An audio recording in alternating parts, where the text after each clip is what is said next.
Hi అండి అందరికీ welcome to Jyothi బాలనే vlogs. ఎట్లురా అందరూ మంచిగా? నేనైతే మంచిగా ఉన్నా. మీరు ఎట్లున్నారో కామెంట్స్లో అయితే చెప్పండి. ఇంక ఈరోజు మార్నింగ్ 5 o'clockకే వ్లాగ్ అయితే స్టార్ట్ చేసిన అనమాట. ఎందుకంటే ఈరోజు ఒక 1 week నుంచి అనుకుంటున్నా వడియాలు పోద్దాం అనేసి అయితే ఇంకా 1 week నుంచి పెండింగే పడుతుంది అనమాట. ఒక 1 hour అటు ఇటు లేసిందంటే పని మొత్తం అట్లనే ఉంటుంది. ఇంకా పని అయిపోయేసరికి ఇంకా ఫుల్ ఎండ్ వచ్చేస్తుంది, అసలు ఏ పని చేయాలనిపిస్తలేదు అనమాట. అందుకే ఈరోజు ఒక 5 o'clock అన్నా లేద్దాము, తొందర లేచి పని కంప్లీట్ చేసుకుందాం అనేసి అయితే లేచిన అనమాట. ఇంకా లేచి బయట వాకిలుకి నీళ్లు జల్లి ముగ్గు అయితే వేసిన. ఇంకా గిన్నెలు కడగడం అయితే నైటే అయిపోయింది అనమాట. ఇంకా నైట్ గిన్నెలు కడిగి పెడితేనే ప్రశాంతంగా ఉంటుంది లేచేసరికి, ఇంకా లేకుంటే మొత్తం గందరగోళంగా అనిపిస్తుంది. అందుకే నేను నైటే కడిగి పెడతాను అనమాట. మ్యాక్సిమం ఎప్పుడో ఒకసారి మాత్రం మార్నింగ్ కడగడం అయితే ఉంటుంది, ఇంకా ఎక్కువ అయితే నైటే కడిగి పెడతా. ఇంకా బయట ముగ్గేసి వచ్చి ఇంట్లో చూసిరా ఇట్లా చిన్న ముగ్గు అయితే వేస్తున్నాను అనమాట. 5 చుక్కలు 5 వరుసలు. ఇది చాలా ఈజీగా ఉంటుంది ముగ్గు. చూడడానికి మెలికల ముగ్గులాగా కనిపిస్తుంది కానీ చాలా ఈజీగా ఉంటుంది అసలు. ఒకసారి మీరు కూడా ట్రై చేయండి. ఇంకా ఇట్లా పనులు ఉన్నప్పుడు మనం ఈజీగా బ్రేక్ఫాస్ట్ కంప్లీట్ చేయాలంటే ఏం గుర్తొస్తుంది? మ్యాగీ గుర్తొస్తుంది అనమాట. మ్యాగీ అయినా ఉప్మా అయినా ఇట్లాంటివి చేస్తుంటాం కదా. నేను ఈరోజు అయితే మ్యాగీ చేసిన. మా పిల్లలు కూడా అడుగుతుర్రు అనమాట చాలా రోజుల నుంచి. అసలు నేను ఎక్కువ మ్యాగీ చెయ్యను, పిల్లలకు మంచిది కాదని అంటారు కాబట్టి నేను అసలు ఎక్కువ చెయ్యను అనమాట, ఎప్పుడో ఒకసారి. ఇంకా ఈ రోజు అయితే వేద్దాంలే, పని కూడా ఉంది కదా అనేసి అయితే మ్యాగీ చేసేసిన పిల్లలకి.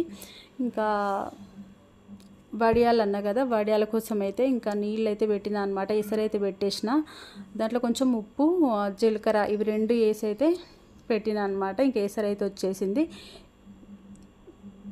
ఇప్పుడు దాంట్లో నానబెట్టిన బియ్యం అయితే వేస్తున్నా అనమాట. బియ్యంతో చేసేదానికన్నా వడియాలు బియ్యం పిండితో వేసింది బెటరు. అసలు దీంతోనైతే నాకు చాలా ఇబ్బంది అనిపించింది. అమ్మో అసలు పిండితో చేస్తే బాగుండరా అనిపించింది అనమాట. ఎందుకంటే ఇది ఉడికిన తర్వాత పప్పు గుత్తి తీసుకొని ఇట్లా మెత్తగా చేయాలన్నమాట. ఇంకా ఆ టైంలో అయితే నాకైతే చాలా కష్టం అనిపించింది. కానీ ఇవే టేస్ట్ బాగుంటాయి కదా, రవ్వ వడియాల కన్నా బియ్య పిండి వడియాల కన్నా ఇవే బాగుంటాయి, టేస్ట్ అయితే సూపర్గా ఉంటాయి అన్నమాట. కానీ చేయడమే కొంచెం హార్డ్, అయినా పర్లేదు చేసేసిన అనమాట. ఇంకా వేడిగా ఉన్నప్పుడు వేయాలంటారని నేను తొందరగా వేసేసిన, కానీ షేప్ అవుట్ అయిపోయినాయి అనమాట, మంచిగా రాలేదు. కొంచెం చల్లగైన తర్వాత వేస్తే బాగా వచ్చింది. ఇంకా ఎన్ని గీతలు గీసి చూసినా, ఇంకా ఎన్ని రకాలు గీసినా కూడా నాకు అసలు ఎందుకో నచ్చలేదన్నమాట. ఇంకా ఒకసేపు ఒక 10-15 minutes ఆగిన తర్వాత మంచిగా వచ్చేసినాయి. ఇట్లా పోసిన అనమాట.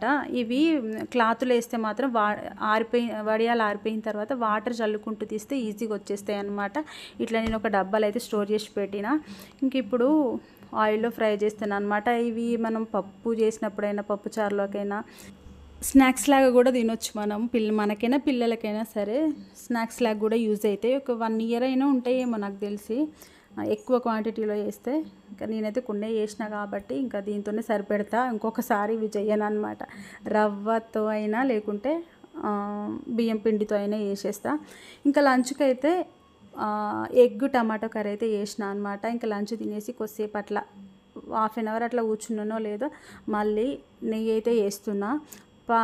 టిఫిన్ బాక్స్ అయితే నిండిపోయింది అనమాట, మీగడ అంతా. నేను పాలపైన మీగడ తీసి టిఫిన్ బాక్స్లో స్టోర్ చేసి పెడతా అనమాట. ఇంకా అది టిఫిన్ బాక్స్ మొత్తం నిండిన తర్వాత ఇంకా మీగడని కొంచెంగా మిక్సీలో వేసుకుంటూ చల్లటి వాటర్ అయితే వేస్తా. చల్లటి వాటర్ లేకుంటే ఐస్ క్యూబ్స్ ఉంటాయి కదా, అవైనా వేసుకోవచ్చు అనమాట. కొన్ని వాటర్ వేసి ఐస్ క్యూబ్స్ వేసుకుంటే సరిపోతుంది, మంచిగా వస్తుంది అనమాట. నెయ్యి అయితే చూసిరు కదా ఎంత మంచిగా వచ్చిందో. పెరుగు మీగడ కూడా ఇంకా బాగుంటుందంట. పెరుగు మీగడ, పెరుగును చిల్లగొట్టి మజ్జిగ వేస్తాం కదా, మజ్జిగ నుండి వచ్చిన మీగడతో అయినా బాగుంటుంది. ఇంకా నేనైతే ఇట్లా సింపుల్గా అయిపోతుంది, ఈజీగా అయిపోతుంది కదా అనేసి అయితే నేను ఇట్లా వేసేస్తాను అనమాట. టేస్ట్ కూడా సేమ్ టేస్ట్ ఉంటుంది, మరి అంత డిఫరెంట్గా ఏముండదు అనమాట. అందుకే ఇట్లా వేసేస్తా. ఇంత వచ్చింది. ఆ రోజు మొత్తం అట్లనే ఫ్రిడ్జ్లో స్టోర్ చేసి ఇంకా నెక్స్ట్ డే అయితే వేడి చేస్తున్నాను అనమాట. ఇది వేడి చేసేటప్పుడు కొంచెం కరివేపాకు వేసినాం అనుకోండి, స్మెల్ బాగుంటుంది, టేస్ట్ కూడా బాగుంటుంది, కలర్ కూడా బాగుంటుంది. కరివేపాకు వేస్తారు, తమలపాకు వేస్తారు, ఇట్లా ఎవరిష్టం వాళ్ళనమాట. నా దగ్గర తమలపాకు లేదు కాబట్టి ఇంకా కరివేపాకు అయితే వేసేసిన. కలర్ కూడా సూపర్ వచ్చింది, చూద్దరు కానీ మీరు కూడా. ఇంకా అంతే, కొంచెం సిమ్లో పెట్టి వేడి చేసుకుంటే ఇట్లా నెయ్యి అయితే తయారైపోతుంది అనమాట. మా పిల్లలకైతే నెయ్యి అయితే మస్తు ఇష్టం అనమాట. అందుకే ఇంట్లో చేస్తాను అనమాట. బయట తెచ్చిన దానికన్నా మనం ఇంట్లో చేసుకున్నది బెటర్ కదా, బాగుంటుంది ఫ్రెష్గా. చూసిరు కదా ఎంత బాగుందో, కలర్ కూడా బాగుంటుంది, మంచి స్మెల్ అయితే వస్తుంది అనమాట. ఇప్పటివరకు ఇంట్లో ఎవరైతే ట్రై చేయలేదో ఒకసారి ట్రై చేసి చూడండి, మస్తు ఉంటుంది. ఇక సడన్గా ఈ వీడియో ఏందనుకుంటారా, ఇదైతే మా అమ్మమ్మ వాళ్ళ ఊర్లో అయితే పండగ చేసిరు అనమాట, మా మామయ్య వాళ్ళు. ఇంకా అక్కడికైతే వెళ్ళినాము. ఈ వీడియో కంటిన్యూ అయితే చూసేయండి. అట్లనే ఈ వీడియో కనుక మీకు నచ్చినట్లయితే ప్లీజ్ లైక్ చేయడం మాత్రం మర్చిపోద్దు. లైక్ చేయండి, సబ్స్క్రైబ్ కూడా చేసుకోండి. Please subscribe my channel.